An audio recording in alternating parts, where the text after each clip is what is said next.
നമസ്കാരം. സന്ദീപ് വാചസ്പതിയാണ്. ഇന്ന് നമ്മുടെ മാതൃഭൂമി ദിനപത്രത്തിൽ വന്ന ഒരു വാർത്ത സംബന്ധിച്ച് ചില കാര്യങ്ങൾ വിശദീകരിക്കുന്നതിന് വേണ്ടിയാണ് ഞാനിപ്പോൾ ഈ സംസാരിക്കുന്നത്. മാതൃഭൂമിയുടെ വാർത്ത ഇപ്രകാരമാണ്: ഹരിപ്പാട് ദേശീയപാതയുടെ മേൽപ്പാലത്തിന് 2 സ്പാനുകൾ കൂടി നിർമ്മിക്കും. അതോടൊപ്പം തന്നെ പിള്ളതോടിന്റെ സ്വാഭാവിക നീരൊഴുക്ക് സംരക്ഷിക്കും. അതിന് തടസ്സമായി നിർമ്മിച്ചിരിക്കുന്ന കാന പൊളിച്ചു മാറ്റും. ഇതിനായി നമ്മുടെ ഹരിപ്പാട് MLAയും ബഹുമാനപ്പെട്ട ആഭ്യന്തരമന്ത്രിയുമായ ശ്രീമാൻ രമേശ് ചെന്നിത്തലയുടെ നേതൃത്വത്തിൽ തിരുവനന്തപുരത്ത് ദേശീയപാത അതോറിറ്റി ഉദ്യോഗസ്ഥന്മാരുടെയും ഹരിപ്പാട് നഗരസഭയിലെ മുനിസിപ്പൽ ചെയർപേഴ്സൺ അടക്കമുള്ളവരുടെയും യോഗം ചേർന്നു എന്നാണ് വാർത്തയുള്ളത്. ഹരിപ്പാട്ടുകാരെ സംബന്ധിച്ചിടത്തോളം ഇത് ഒരു ആശ്വാസകരമായൊരു വാർത്തയാണ്. നമ്മുടെ നാടിനെ സംബന്ധിച്ച് പൊതുവായി ഇതൊരു നല്ല നീക്കവുമാണ്. അതിനെ സ്വാഗതം ചെയ്യുകയും ചെയ്യുന്നു. പക്ഷേ എനിക്ക് ബഹുമാനപ്പെട്ട രമേശ് ചെന്നിത്തലയോട് വിനീതമായി ചോദിക്കാനുള്ളത്, അങ്ങ് ഇത്ര കാലവും എവിടെയായിരുന്നു? കാരണം ഹരിപ്പാട് ദേശീയപാതയുടെ പണി തുടങ്ങിയത് അങ്ങ് ഇപ്പോൾ MLA ആയപ്പോഴല്ലല്ലോ. കഴിഞ്ഞ 2-3 ടേം അങ്ങ് ഹരിപ്പാടിൻ്റെ ജനപ്രതിനിധിയായി ഇരിക്കുമ്പോൾ തന്നെ ഈ ദേശീയപാതയുടെ പണി തുടങ്ങിയിട്ടുണ്ട്. അത് തുടങ്ങുന്നതിന് വളരെ മുൻപ് തന്നെ ദേശീയപാതയുടെ പുതിയ അലൈൻമെൻറ്റ് എങ്ങനെയായിരിക്കും എന്നതിൻ്റെ രൂപരേഖ MLA എന്ന നിലയിൽ അങ്ങയുടെ ഓഫീസിൽ അയച്ചു തന്നിട്ടുമുണ്ടായിരുന്നു. അങ്ങയുടെ ഓഫീസിൽ മാത്രമല്ല, മുനിസിപ്പൽ ചെയർമാൻ്റെ ഓഫീസിൽ എത്തിച്ചിട്ടുണ്ട്, ജില്ലാ കളക്ടറുടെ അടുത്തുണ്ടായിരുന്നു, MPയുടെ ഓഫീസിൽ എത്തിച്ചിട്ടുണ്ടായിരുന്നു. അപ്പോഴൊന്നും അങ്ങ് ഇതേപ്പറ്റി അറിഞ്ഞില്ലേ? ഇത്ര കാലവും ഈ രൂപരേഖയുടെ മുകളിൽ അങ്ങും അല്ലെങ്കിൽ ഈ പറഞ്ഞ ജനപ്രതിനിധികളും ചെയർപേഴ്സണും ചെയർമാനും MPയും MLAയും ഒക്കെ അടയിരിക്കുകയായിരുന്നു.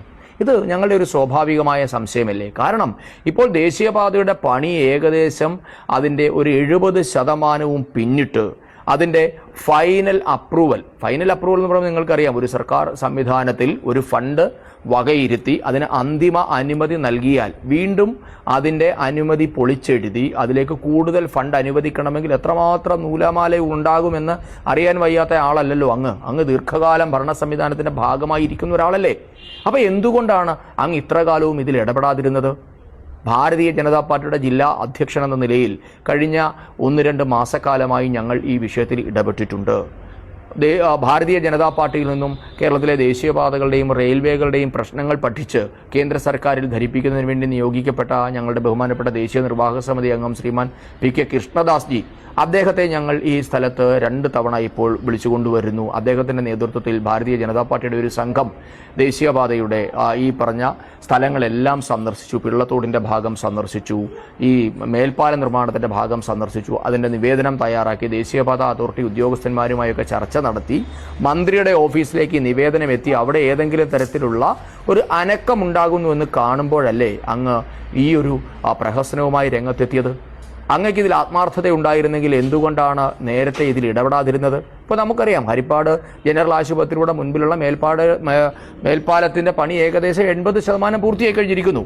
അതിൻ്റെ അടിസ്ഥാനത്തിലാണ് പിള്ളത്തോടിൻ്റെ ഗതി തിരിച്ചു വിട്ടുകൊണ്ട് അവർ മേൽപ്പാലം നിർമ്മിച്ചിരിക്കുന്നത്. ആ സംഭവത്തിൽ തിരഞ്ഞെടുപ്പിൻ്റെ സമയത്ത് തന്നെ ഞാനാണ് ഇടപെട്ടിട്ട് ആ പിള്ളത്തോട് മൂടിപ്പോകുന്നതിനെതിരെ ഞങ്ങൾ നിലപാട് സ്വീകരിക്കുകയും ദേശീയപാത അധികൃതരുമായി ചർച്ച ചെയ്ത് അവർ നിർമ്മാണം നിർത്തിവെക്കുകയും ചെയ്തിട്ടുണ്ടായിരുന്നു. അപ്പോഴൊന്നും ഇടപെടാതിരുന്ന അങ്ങ് ഇപ്പോൾ വരുന്നത് ഭാരതീയ ജനതാ പാർട്ടി ഇതിൽ ഇടപെട്ട് ഒരു പരിഹാരമുണ്ടാക്കും എന്ന് കണ്ടിട്ടാണ് എന്നാണ് സാമാന്യ ബുദ്ധിയുള്ള ആർക്കും മനസ്സിലാകുന്നത്.